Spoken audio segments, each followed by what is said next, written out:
I'm Adrienne, and welcome back to Dessert Devotion. I can't wait to share with you a great dessert recipe and an inspiring devotion. Today we're going to bake an easy chocolate cake with a homemade Oreo icing. For our liquids, we'll add 4 beaten eggs, 1 1/4 cup water, and 1 cup of vegetable oil. I like to mix that for just a bit on medium speed, and then I'll add my box mixes. I'll start with a box of brownie mix. I love using the Ghirardelli brand. Then add a box of chocolate cake mix. I'm going to mix this on medium speed with my hand mixer just until it's blended well, about a minute or so. You can make this recipe in a bundt pan and bake it on 325 for about 40 minutes. But this time I'm going to pour the batter into 2 9-inch pans. Actually, I'm going to double it and make 4 9-inch layers. I'm going to bake them on 325 for about 18 minutes. Now it's time to make the icing. I'll start by crushing about a dozen Oreos. You can put this in the processor, but I find working it by hand works just as well. Our base is going to be a cream cheese icing. So this is an 8-ounce block of cream cheese and a stick of butter, both at room temperature. Then I'm going to add a couple of teaspoons of heavy whipping cream, followed by a 1/4 teaspoon of vanilla extract. Then I'm going to add about 4 cups of powdered sugar. From here it's up to you. As we blend this together, you can figure out the consistency that you want. If you want a little thicker, especially if you're trying to build 4 layers like me, I'm going to add a little more sugar. If you find it's too thick, of course, you can add a little bit more heavy cream or even just milk. Now adding my crushed Oreos is the final touch. Now I'm going to take my cool chocolate layers and start building my cake.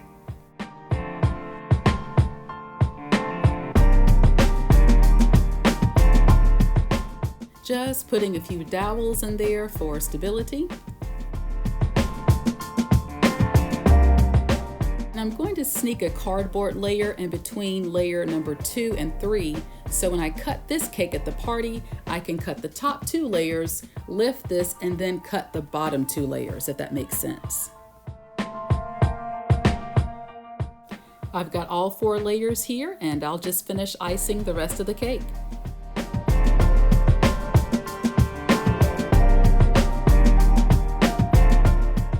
And now our cake is party ready. Now let's settle in for a time of devotion. For our devotion, I'd like to first start off by reading out of the Gospel of Matthew, the 7th chapter, verses 24 through 27, where it reads, "Everyone who hears these words of mine and acts on them will be like a wise man who built his house on rock. The rain fell, the floods came, and the winds blew and beat on that house, but it did not fall, because it had been founded on rock. And everyone who hears these words of mine and does not act on them will be like a foolish man who built his house on sand. The rain fell, the floods came, and the winds blew and beat against that house, and it fell, and great was its fall." The foundation is everything. Now, as you guys watch me put together this cake, can I let you in on a little something? This cake was rough. Now, the recipe is awesome. I love this tested chocolate cake recipe. It's really easy. The Oreo icing with that cream cheese is the perfect balance of sweetness and that little tang of the cream cheese. You will love it. But let me tell you something, when I decided to double the recipe and instead of it being a 2-layer cake, I made it a 4-layer cake, I got into a little trouble. It was a little shaky because it started with that very bottom layer, y'all. Layer 1 of 4. I just put it down and I didn't take the time to properly shave it to make sure it was exactly flat. Now, this is not a huge deal for a 2-layer cake. This is not even a huge deal sometimes for a 3-layer cake if there's not a huge doming, because you're going to have the icing, if you set the layers just right, you can often offset some of that kind of, unevenness to the cakes, and it's not a big deal. But with 4 layers, even though I put dowels inside the cake for it to be stable, because that bottom layer was not quite right, because the foundation was not quite right, that cake got a little shaky, y'all. And by the time it was the next day for my son's birthday, I was quaking in my boots because that cake was beginning to lean. No matter how much icing I put in it, no matter what was inside, it didn't matter. I knew it had to do with that foundation.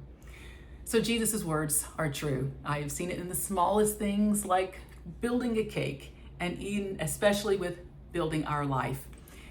We begin with our faith in listening to Jesus' words, listening to the scriptures, and also being obedient and acting on them. That is the foundation of our lives. And when things feel off kilter to you, when life feels a little wonky, look again at that foundation. You know, the only way I could have fixed that cake was to, icing and all, take off every single layer and go back to the foundation, get it right, and start over. And sometimes it is the same thing for us. When we feel like things are a little off, we need to stop, peel back all the layers, all the things we've obligated ourselves to, all the things that we have placed as priorities in our life over our faith, and re-examine our foundation. Are we getting into the scriptures? Are we taking our faith seriously? Are we making it a priority to be obedient to what God says first? And when we have a firm foundation, that is when we are able to withstand anything. It begins there. Amen. Well, our fearless cake did survive the birthday party. Like everything in life, just be sure of your foundation.